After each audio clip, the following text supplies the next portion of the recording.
science fields, and today we are going to be doing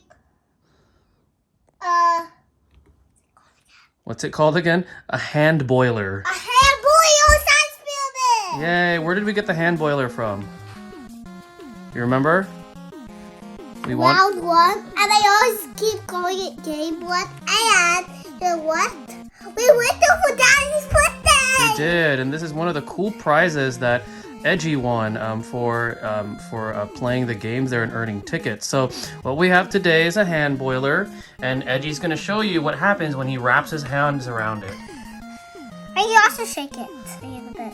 Look at that. Do you see how the water rises up and boils? Yeah. Do you want to know why it does that? Why does it do that? So because our body temperatures contain warmth, when you put your hand around it, it causes air. I don't know if it's going to work that way. Oh, actually it does, because it causes the hot air to rise, and then that causes the water to go up and to boil. Isn't that cool? Yeah. All right, why don't you take it out of your shirt, and then why don't you set it down and then hold it from the top, so then we can get the water to go down. See, when I do this, it's cold. Yeah, isn't that cool? Yep. All right, show them how it works again. Hold the bottom side. Okay. No, Edgy, what are you doing? It doesn't work that way. Yes, it does. No, it doesn't. Take it out of your shirt and then hold it right side up, and then we'll show everybody how the water rises again. Other way. See, look at that. I want to get it all the way up. All right, it will.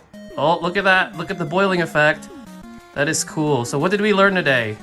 If we put our hand on the glass of water, it will go up. Because our body temperatures are warm naturally? Yeah, I do. It's like that one. That W is up and W is You're right. is Down. Yeah, because the balloon rises up because of the hot water, but then it goes down in the cold waters because heat causes air to rise. All right, scientist Edgy, is there anything else that you want to tell your audience while you mess with your hand boiler? done. And let me see how our videos go like this. Oh, okay. Okay, why don't you say bye to your audience? Bye!